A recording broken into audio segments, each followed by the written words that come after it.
নমস্কার। মহাভারতে মাতা কুন্তির সাথে কর্ণের একটা সংলাপ আমি পাঠ করতে যাচ্ছি।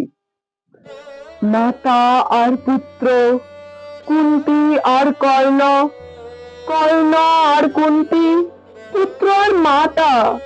দাঁড়াও, দেখি তোমাকে, তোমার মুখশ্রী এঁকে রাখি আমার স্মরণে। হাতে কখনো দর্পণে তাকিয়ে বলতে পারি, এই চক্ষু কুন্তির, এই অষ্ট কুন্তির, এই দেহকে রচনা করেছিলেন কুন্তি। তিলে তিলে, অন্ধকারে।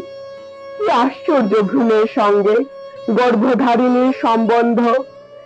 এক দেহে দুই প্রাণ, দুই দেহে এক অনুভূতি।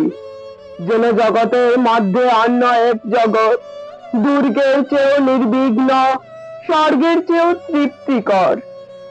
আমার জন্ম নেবার কোনো কারণ ছিল না, কিন্তু কোন এক নারী চেয়েছে মাতৃত্ব, পেয়েছে দেহে মনে দৈব প্রেরণা, তাই আমার জন্ম। আমার মনে হয় মাতা একাই সন্তানের জন্ম দেন। আমার মনে হয় আমরা সকলই কুমারীর সন্তান, পিতা শুধু উপলক্ষ, গোত্র চিহ্ন। মা, তুমি যার গর্ভে আমি প্রথম নিঃশ্বাস নিয়েছিলাম, যার দেহে নির্যাস ছিল আমার প্রথম পথ্য, যার প্রাণবায়ুতে আমি প্রথম নিঃশ্বাস নিয়েছিলাম, সেই তুমি। কিন্তু তারপর, আমার জন্মের পর, কোথায় তুমি ছিলে তখন, আর কোথায় আমি? ধন্যবাদ।